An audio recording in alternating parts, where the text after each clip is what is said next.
This is about humans dreaming together. About humans supporting each other on our journeys. It's about the science and the art behind making our dream lives a reality. To the students of life, the young and the curious, The dreamers and the doers. To those who crave to be a strong individual and want to be part of something bigger than themselves. Welcome. Welcome. Welcome. Welcome to the Dreamology podcast. What's going on, everybody? It's your host, Tim Bishop, back with another episode of the Dreamology podcast. Remember, we are here because in school we didn't learn about how to make our dream lives a reality, and so here we are studying how to do that, and we are making sure that we're all making daily progress towards our dream lives. For me, it's been a little bit over 18 months since I made the conscious decision to try to make my dream life a reality.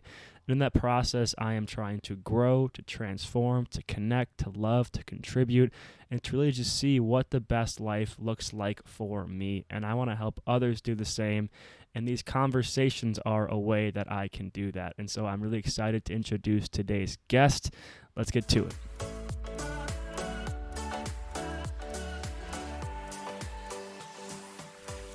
Today's guest has an incredible story. He was a meth addict for 11 years, and in this episode we talk about how he broke that cycle in his life and now how he is choosing to live a life of spirituality, of growth, of abundance, and most importantly, of service. We talk about how he has now fulfilled his lifelong dream of being an author, how he has been commemorated by the FBI for the community service that he is now doing in the area of San Francisco, and how he is truly trying to change the relationship between law enforcement and the community in the San Francisco area, which is obviously a huge topic right now in the world. Keep in mind that this conversation happened pre-COVID and pre the killing of George Floyd. And so we talk about law enforcement and we talk about its relationship to the community of San Francisco and in Ed's life. Keep in mind that it's just with his experiences and what he's trying to solve, and we do not really talk about the race issues with law enforcement. So with all that being said, here is Ed Kressy. Ed, thanks for joining us. How are you doing? Tim, thanks for having me. It's great to be here. That is good. I'm happy that you're excited. So yeah, let's dive right in because I know we got a lot to talk about. So I think we should just go straight to the point that interests me the most, is that you had made a decision at a certain point to change the course of action in your life, and you had been a user. Correct? A meth user for 11 years. Was that the time frame? I think you're being you're right. You're being polite. I was a hardcore methamphetamine addict, but user is an accurate term also. I'm actually most curious to start. There was a decision you made when you said, "Okay, it's time to quit. It's time to rebuild." And I want to know why you made that decision and how you went about making the choice that it was time to take life in a new direction after 11 years. Yeah, thanks, Tim. And I was giving you a little bit of a hard time a minute ago, but I'll tell you, user. When you use the term user, I think of someone taking little sniffs of meth or coke or something at a high class party with champagne and people. Movie stars and athletes, not necessarily doing drugs, but someone like me, in the background taking little sniffs at some high-class event. That was not me, although it might have been how I started in certain ways. But in 2007, I was just a hardcore living in a flop house hotel with a little sink in the corner where I would ash my cigarettes and wash my clothes and urinate. That was my life. I was shambling the sidewalks and lurking in doorways, having screaming matches with people who weren't even there because I was in meth psychosis. For years, I'd been hearing disembodied voices and believing in these vast FBI conspiracies trying to pin 9/11 on me. All my family, friends, former employees, employers, everyone I'd ever known involved in these delusional conspiracies that I thought were targeting me. And for your listeners, I'm the story of having gone from Yale to jail. From Park Avenue to the park bench, from Penn State to the state pen. This was my story. I had amazing opportunities in life, college education, career with a company that went on to become the number one best company in America to work for, according to Fortune magazine. I owned a home here in incredible San Francisco. I took all that and much more, threw it away to decades of drug addiction that I put myself in. To circle back to your question, yeah, I had accepted. I learned to accept a lot. I learned to accept surroundings that were jail cells, incarcerated in a psychiatric ward, nights in homeless shelters, years in destitution, terrible psychological and physical surroundings. I had just learned to accept that. And that was my life. I got to a point where I could no longer delude myself that I was never going to achieve my dreams. I was never going to rebound. I was never going to hope for things to get better unless I began doing the very hard work of not only quitting drugs, which I did, but also to pursue a path. My path was spirituality, self-improvement, service to others. I'm very fortunate. Incredible people inspired me along the way. It was very hard work. That's what got me to the point where I'm at today. Wow. Yeah. So what was there anything that was like inherently different about like the time when you decided that it was time to make the change in the previous 11 years? I mean, because like I feel like, again, 11 years is that's a long period of time, and to even have the mental capacity to say I need to do this, I still find to be incredible. So was there situational factors that were like it's a now or never sort of thing, or did you just make that switch in your head? You just changed the story and you said it is like it needs to happen. I need to take my life in a new path. Yeah, there are conscious and subconscious factors in a decision like mine, and maybe for your listeners as well. For me, the conscious factors were my choices had boiled down really to just a few. I could get locked up, I could get covered up, like 6 feet of earth covered up, or I could get sobered up. Those were really my only options. Or I could go into long-term homelessness or something. Basically, the path I was on was just not an acceptable path anymore. And Right. if you're listening and you find yourself in your car and you're 20 or 30 pounds overweight and you're drinking right now a Starbucks, 500 calorie with the sugar muffin next to it, if this is your life, first of all, no judgments about you, because my poor decisions put me in circumstances much worse than yours. But I think the question is, if you can learn anything from my life and from the terrible mistakes I made, from the people I hurt, and myself being one of those people, it's a good time to examine your life and figure out where your path might be going. That's what I did. I was able to either consciously or subconsciously kind of look ahead. For me, my life just wasn't going to get any better. Yeah. I could hope for my life not to get worse. I could hope to not get arrested the next day. I could hope to not get evicted. But really, my life was not getting any better. So the lesson is take a look at the future, and if where you're at is acceptable, then that's one thing. But if it's not acceptable, like my life at a subconscious level, I understood my life was not acceptable, that I would never achieve my dreams. I would never become a writer. I would never be able to serve my communities. I would never be able to pursue a spiritual path.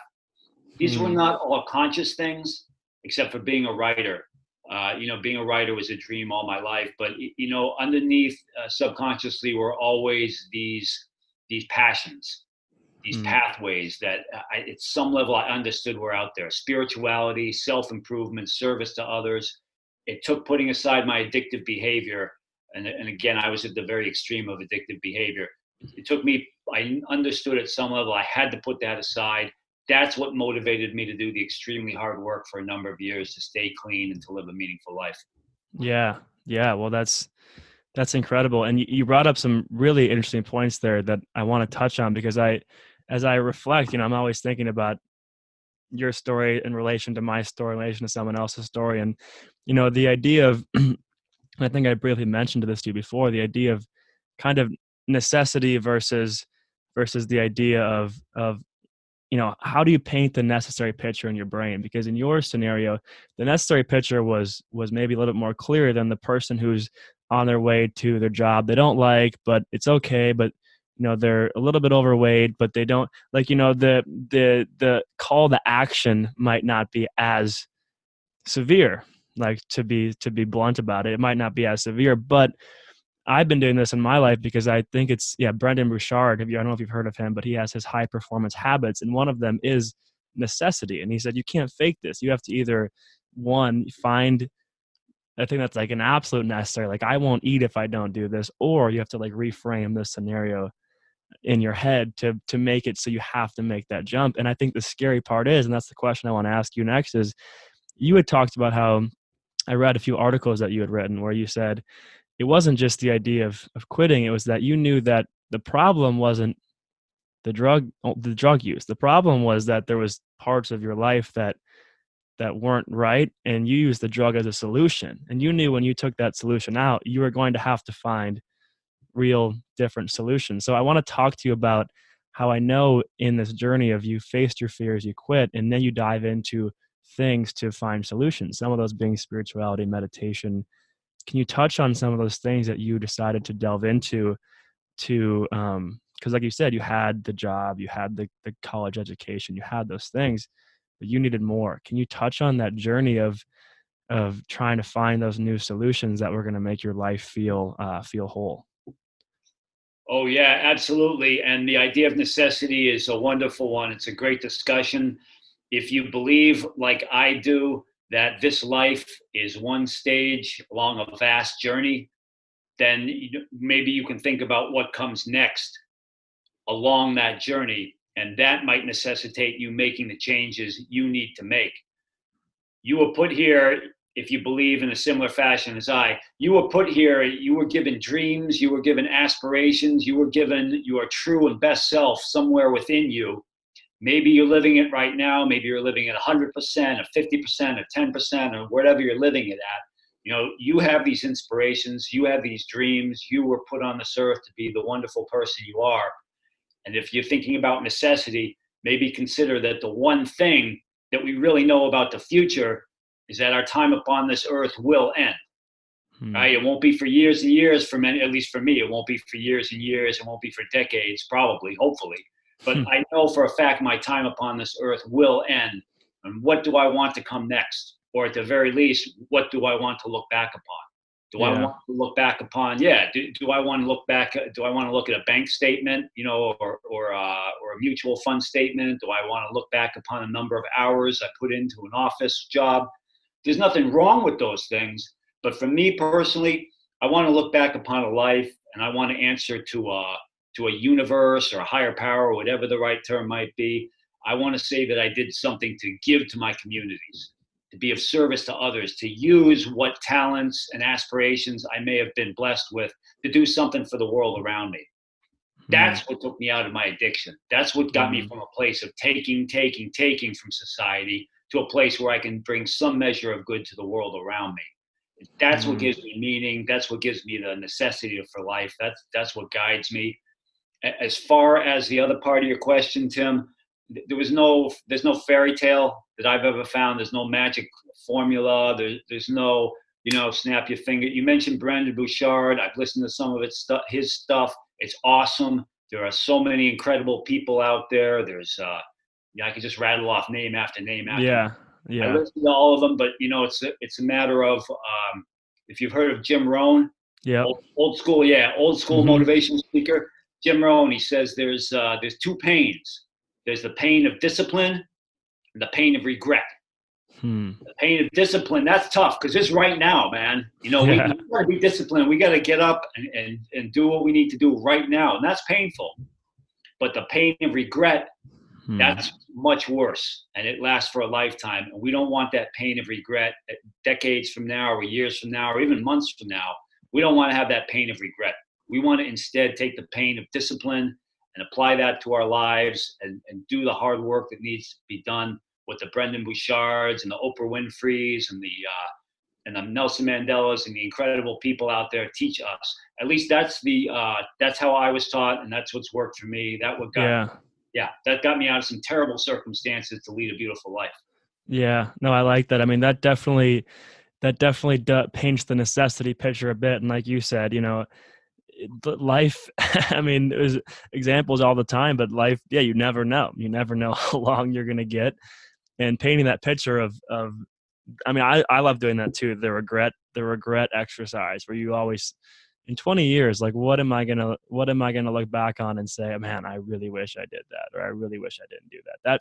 That's also works for me too. And I know there's a lot of ways you can do that kind of exercise, but I'm happy that you brought that up because that's clearly super powerful, and it just goes into the power of the mind. And I'm super interested, like, what you've learned about the ability of the mind and of humans to overcome adversity, because I think this was in your LinkedIn bio, but I think it said like triumph is possible despite hopelessness. Like that was one of your kind of main lessons taken away. And I'm just curious what comments you have on the power of humans or of your mind to get yourself out of basically any scenario possible, and what lessons you have out of that.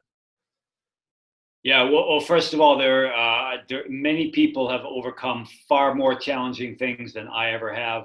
People will never, whose names have been forgotten, people who've done incredible things on behalf of themselves and others. One of the most important things I've learned is that what we focus on expands. Whatever we seek, we're generally going to find. If I get up out of bed and I say, you know what, everything sucks, people are out to get me, the world's got my number, that's what I'm going to find in life. Whereas on the other hand, if I'm saying, hey, there are opportunities, there are things I can contribute, there are ways I can improve, that's what life will hand me. What I found is that reality doesn't shape our thoughts nearly so much as our thoughts create our reality. And these are things that have been explained by far wiser, more knowledgeable people than I. This is the most important thing, is that, when we control our thoughts, we control our lives. And whatever, if 10 things happen to me and 9 of them ain't good, I'm going to focus on that one that is good. I'm going to focus on the one, and that one is going to expand into 2, into 4, into 8. That's what I've learned. Now, it's not a fairy tale. It's not there's a spiritual text called the Bhagavad Gita, the Hindu spiritual text. And in it, the character says that trying to control our mind is like trying to control the wind. It is like that. But, when I found for myself, and others have taught me, that when we can control our thoughts, when we can direct our thoughts, when we can create in our minds a future reality that we want, we are much more likely to find our way to that reality. And I know for me and others, it can bring us out of some incredibly dark, terrible places, again, both physically and psychologically, because my mind was in a much worse place than my body ever was. Yeah. Interesting. And so talk to me a bit about the types of meditation or spiritual practices that you do. I assume an attempt to control those thoughts a bit, or to guide those thoughts, or to train the brain a bit. I'm curious what kind of things you do to now keep yourself in this state of mind and help prevent yourself from bringing the mind back to where it was in previous years. Yeah, I have no idea what I'm doing when it comes to meditation. I've found I have had some amazing teachers. I found that the practice itself can be an incredible teacher.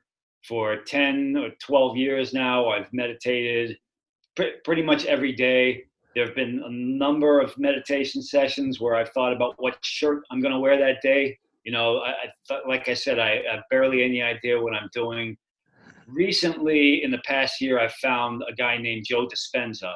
I don't know if you're familiar with him. Dr. Joe Dispenza. He's great because I think he's great because he marries modern quantum physics with ancient spiritual wisdom.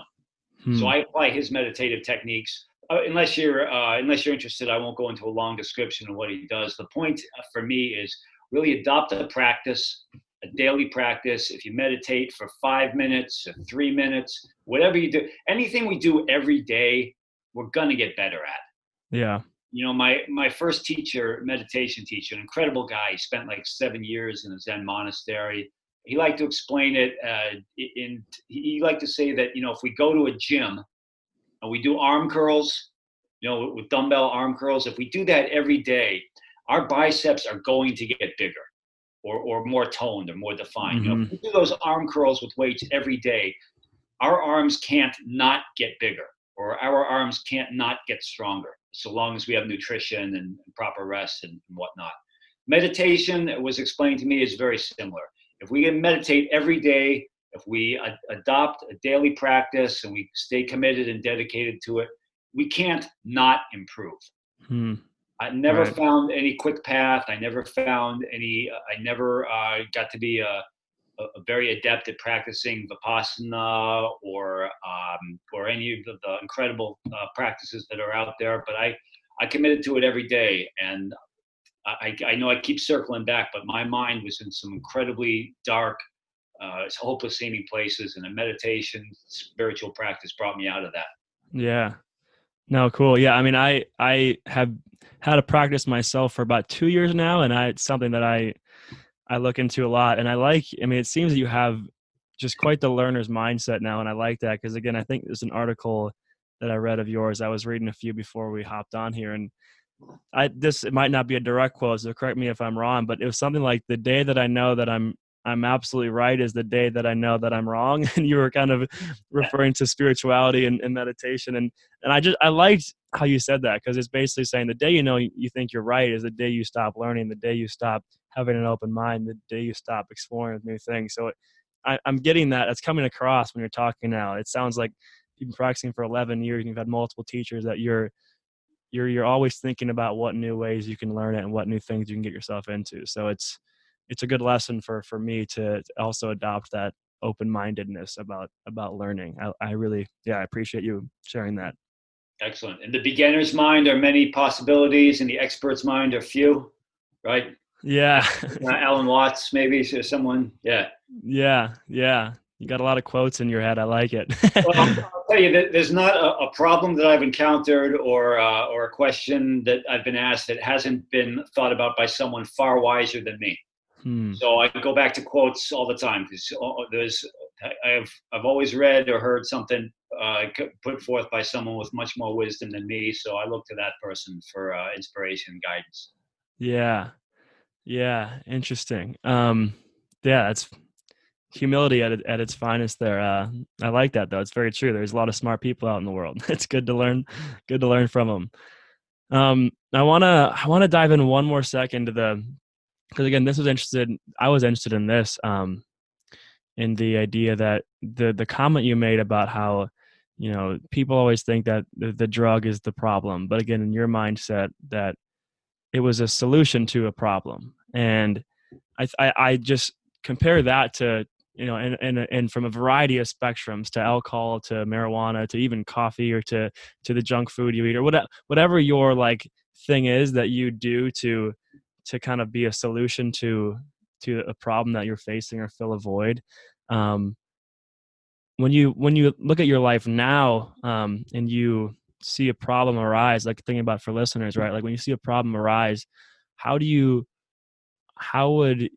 avoid, or what advice would you give to like try to break some of those instinctual habits, which would be like, I'm feeling stressed out, I'm going to just have a drink, instead of maybe the right thing to do, which would be to like sit with it and solve it? Or like, do you have any, like, I'm super fascinated about how you phrase that and how you think about that. And I don't know if you have any comments on just that relationship between like the solution and the problem sort of relationship that's kind of going on there. When I look at my life now and in the past, and I think of every problem I have or have ever had, there's one thing in common with each and every problem in my life ever. Do you know what that one thing is? Me. I'm in common. I'm part of every problem that I've ever had and ever will have. So, Tim, I was taught very early on in getting clean off drugs that, if nothing changes, then nothing changes, right? If I keep doing the same old thing, I'm going to keep getting the same old thing. And when I have a problem, one thing is for sure, is that something's got to change, right? If I have something's got, and the other thing that's almost, the other thing with near certainty is that if I expect somebody else to change or the world to change, whether or not that person or thing, quote unquote, should change. It's going to be a lot harder to get the other person or my circumstances to change than it is to get me to change. Yeah. Right. And I'm not saying that things don't need to change or that other people need to do things that may or may not be, that may be true in many cases, it may not. What I know is that I have control over myself, whereas I have very limited, if any, control over what's outside of me. So when I work on the internal, when I work especially on my thoughts, these are the solutions this is where I find the solutions. To get back to your earlier point, if people understand one thing about drug addiction, at least in my case, in the case of many others, drugs, like you say, they're not the problem. Drugs are usually our attempt at a solution. So the problem is, at least for me, was I hated myself. The problem for me was I never pursued my dream of being a writer. The problem was I was always that little kid, bullied, afraid to stand up for himself on the playground, who couldn't talk to the popular kids in the high school hallways because they'd make fun of him. That was my problem. I was always that little kid. And so drugs were the first thing I felt like I was good at, or actually drinking was the first thing, but drugs soon after. So I used drugs as a way to escape myself. I used drugs as a way to solve my problem.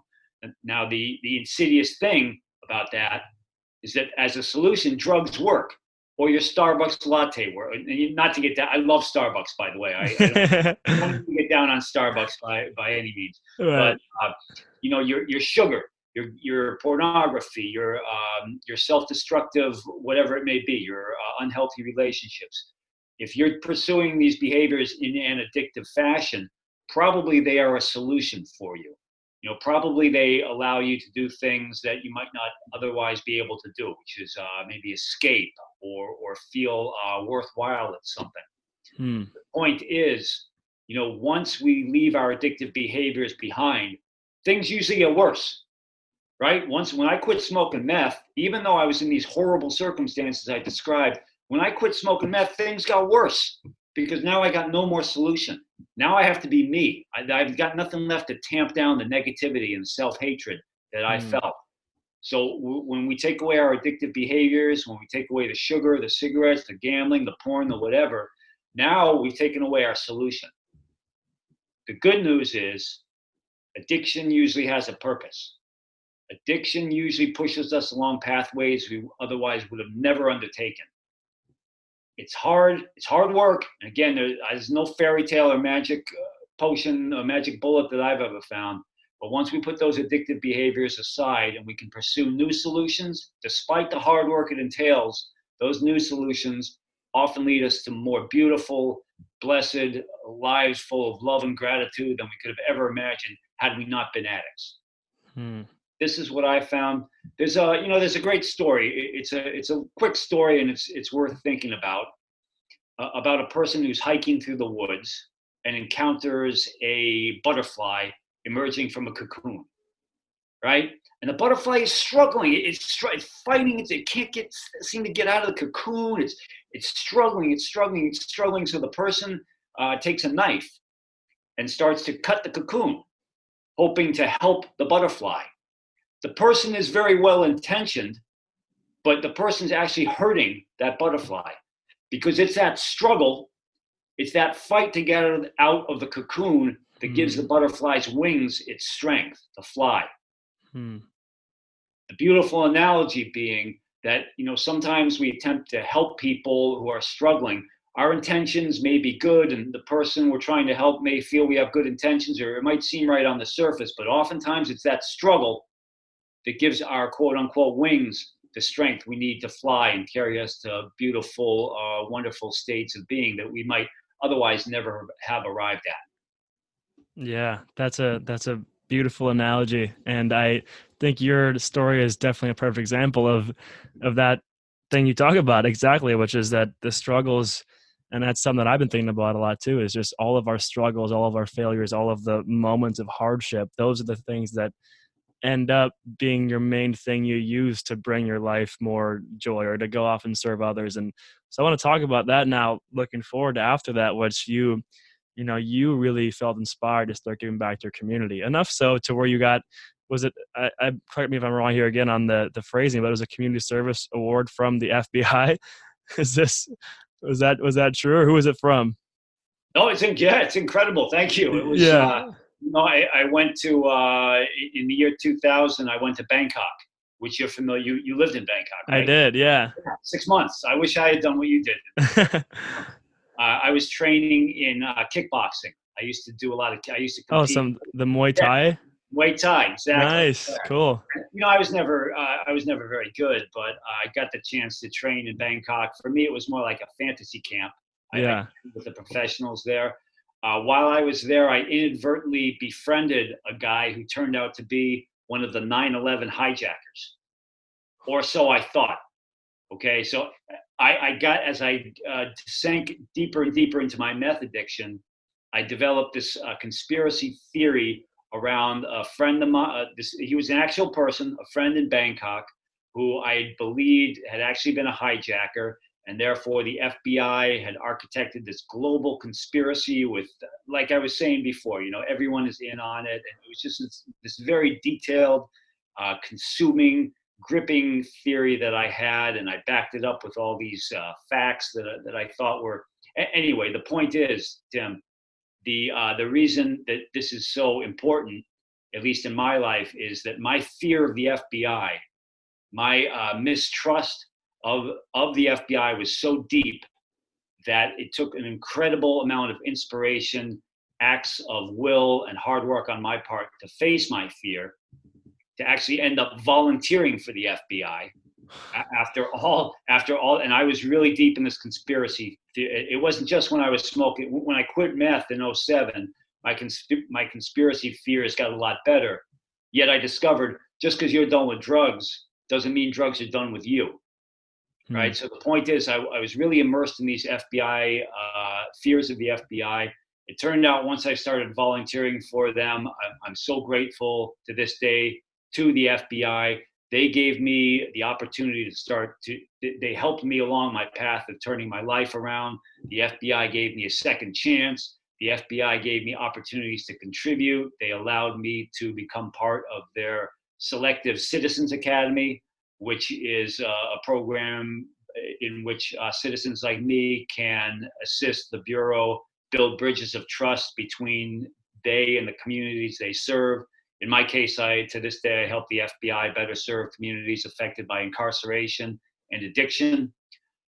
Ultimately, incredibly, in 2019, I received a community service award from the director of the FBI, Christopher Wray. I was one of 57 Americans. They brought me to Washington, D.C. I got a chance to shake his hand and receive an awesome award. It shows the potential for a person to turn his life around or her life around, to come from a place of deep fear and mistrust. And for me, my fear, I didn't think I was paranoid. I didn't think I was paranoid. I didn't think it was paranoia. To me, it was real. I mean, it wasn't like I thought maybe he was a 9/11 hijacker. I deeply believed that he was. So for me, this wasn't a game. It was my life. It was an incredible amount of work on my part, but without the inspiration from these individuals, there's little reason to do that hard work. So I'm very grateful. Yeah. Wow. What was the moment like? Like, can you give me a little bit of your emotion? Like when you were actually receiving the award physically, was you just like, was there just this insane moment of awe, or like, how am I even up here right now? There was. I remember the FBI director had a strong grip. I remember, I just got to meet him for a second. And it was very impressive, the ceremony that the FBI put forth. They really showed on that day a true dedication to recognizing citizens who contribute to their communities. They honored people who work in the LGBTQ community, who promote positive perceptions of Muslim cultures, who work with helping formerly incarcerated persons. Maybe not all of those persons on that particular day, but if you look back through the history of this FBI award, these are the types of individuals who receive this community service award.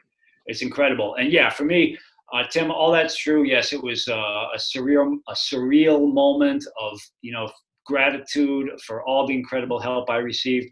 But I'll tell you, the very next day, I was up at, 4 a.m. meditating and thinking, how am I going to do better?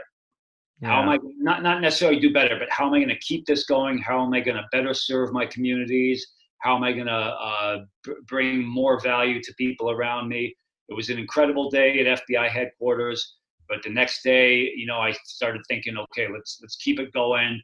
Let's keep working and keep fighting on behalf of all the people that came before me. That was definitely my mindset and has been ever since. Yeah. Awesome. That's great.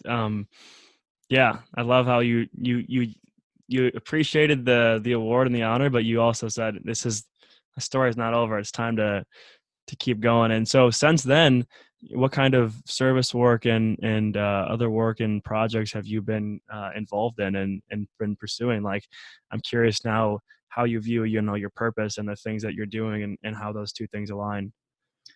Yeah, my niche is to form bridges of trust between incarcerated communities and law enforcement, which is a challenge. I myself was incarcerated briefly. I only served a couple of months in county jail and was locked up in the psych ward for a little while.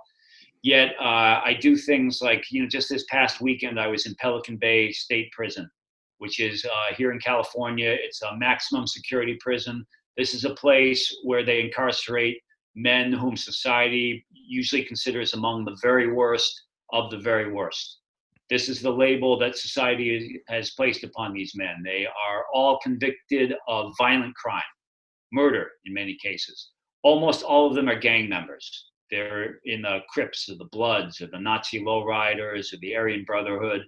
The guys I work with are individuals who are accepted into a selective program and who've really applied themselves. So they may not necessarily represent the entirety of the persons incarcerated in Pelican Bay State Prison.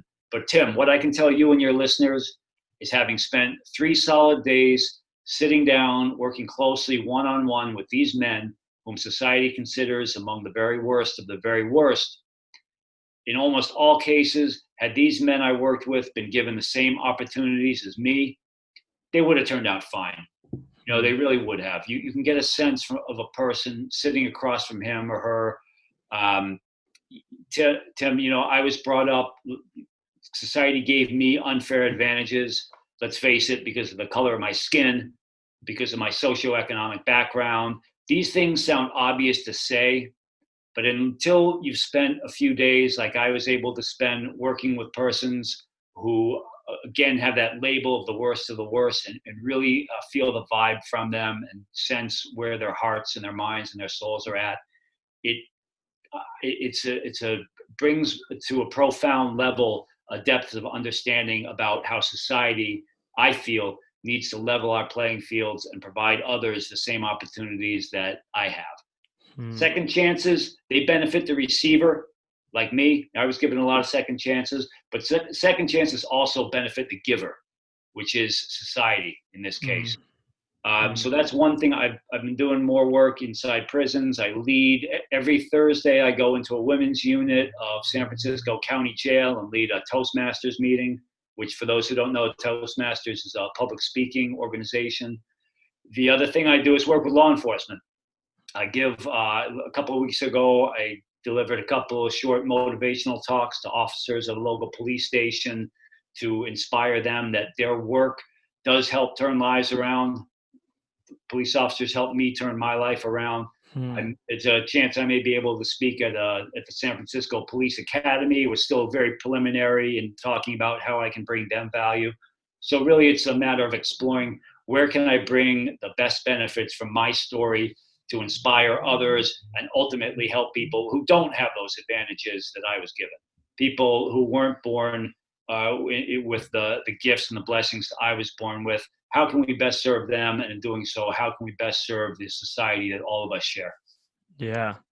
I love that work that you're doing. It's really, for me, the word compassion popped into my head, and just teaching compassion for others, because, like you said, everybody's got a different set of circumstances they grew up with and a different story. And that's been a big theme my mom's actually been reading a few of these books about homelessness, and she's really passionate about it. She works the low affordable housing complex units here in Minneapolis, a nonprofit. And so she's been sharing with me a lot about just that your environment you grew up in is just so big sometimes. And it's good to just bring that perspective. And I love how you're bringing that into the community at such a deep level and within the prisons and the police officers and just the law enforcement in general. Like I think for everybody, it's super important to not judge and to not snap to conclusions because you just never know. For me, I always say until this person proves me to be what people say they are, I'm not going to view them that way. Because you just never know. So I thank you for doing that work in the world. The world needs it. Awesome. Yeah. Thanks, Tim. Yeah. Behind bars and behind badges beat the hearts of human beings. Yeah. And it's no more right to label a person because he or she wears a uniform of a police officer than it's right to label a person because he or she wears the uniform of a prisoner. At least for me, I can tell you it's benefited me so much. It's given my life meaning to look behind these labels, to look behind the uniforms, to look behind the badges and behind the bars. Does it help the people who wear those uniforms? I don't know. Maybe it does and maybe it doesn't. It definitely helps me. There's, Marcel Proust says that a discovery lies not in seeing new landscapes, but in having new eyes. That's what this has done for me. It's helping to give me a new set of eyes, helping to improve my own life and hopefully bring something of value to the world around me. Yeah. Yeah, I like how you said that. And earlier you said something too, which was, life's not always about how we live it, but how we perceive to live it or something along those lines. And yeah I think that's it's a good point to bring up. You can view things in a lot of different ways, and seeing with a new set of eyes it can be a big lesson learned and a big way to shift your reality in a lot of ways. So cool. Thank you for sharing all of that. And so what, I noticed you did some work with Defy Ventures. I was curious what that was. Defy Ventures is an amazing organization. They are a nonprofit delivering employment and entrepreneur training to persons who are or were incarcerated. I joined Defy's program and became an entrepreneur back in, I guess it was 2015 I joined. Thanks to Defy's help, I sold services to Cisco, LinkedIn, Google, Slack. I was able to deliver a guest lecture at MIT. Wow. It's amazing. And these organizations, yes, they did get value from what I brought. However, it speaks much more to these organizations' support of Defy Ventures. Because they would have never, although I brought them value, they would have never brought me in had I not been associated with Defy. So these organizations, people within them are deeply committed to, like we were saying, Tim, to giving opportunities to persons turning their lives around. It's a wonderful thing to be a part of. Some of the tech firms here in San Francisco, Defy Ventures. Defy is also in New York, Nebraska, Indiana, Southern California, the state of Washington, or at least versions of Defy are in those places. This Defy Ventures is the one firm I'm most familiar with, but there are a lot of incredible people doing amazing work in our prison systems. There was a great documentary on Bard College. Ken Burns was involved in making a documentary, and Bard College is going into, I think, a maximum security prison in New York. The point is, we incarcerate the men and women who are incarcerated, at least the ones I've worked with. We know we made mistakes. We know we committed crimes. We know we hurt people and we hurt ourselves. America being the land of opportunities and the land of second chances, it's people like those who work at Defy Ventures, people like those at Cisco and LinkedIn and Google and Slack who really make that our reality, and who are doing more and more so. There's a great deal of work left to be done, but there are some incredible people doing it. I'm grateful to play some small role in it all. Yeah. And speaking of work, I noticed you mentioned a few times that your dream's always been to be a writer. And if I'm not mistaken, you have been writing a book, or it's it's complete.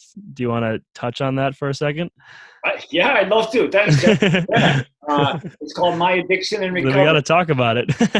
That's awesome. Yeah, it's being published in April. I have an awesome publisher. They're called Lifestyle Entrepreneurs Press. It's the launch date is April 14th. And you know what? Addiction memoirs often give the reader a sense of the depths to which a human being can sink. This is very important. What my memoir does a little bit differently is it gives readers a sense of the heights to which a human spirit can soar. You know, you'll understand what I put myself through and what I put others through with my addiction. You as a reader will, I think, even more grasp how transformation is possible. How we can take ourselves, you can take yourself, or your loved one can take him or herself from these depths of despair, really to heights of bliss and gratitude and service to others. That's exciting that's coming to life. So I'm happy that you get to experience that and get to touch the world with your words. That's really pursue cool. your dream. You know, if you're listening, and sorry to interrupt, Tim, but Go ahead. Pursue your dreams. You were put on this earth with a dream. You were put on this earth with aspirations, whether you believe some higher power put you on this earth, or whether the universe or whatever it is that's in your life. Don't look back years from now not having pursued your dream. Don't. It's like we were saying before. Take the pain of discipline. Don't put it aside and experience the pain of regret. It's going to be sacrifice. Every night of the week, Tim, there is something I want to do. There's a social event I'd like to go to, or even an entertaining series on Netflix, or there's something I want to do that I put aside in favor of being in bed every night early so that I can get up before dawn and write my book or write my newsletter. Every night of the week almost, I'm doing that. It takes discipline, but for your listeners, really consider taking that pain of discipline and not having to experience the pain of regret. It's going to be tough, but it doesn't. There's somebody was telling me the other day, these things, they don't get easier, but you get grittier. And you will find that the rewards of adopting that pain of discipline and pushing yourself through and like we were saying before, controlling your thoughts and envisioning that future and letting that future pull you towards it, you will find that the rewards far outweigh the pain of the discipline that you put forth. Yeah.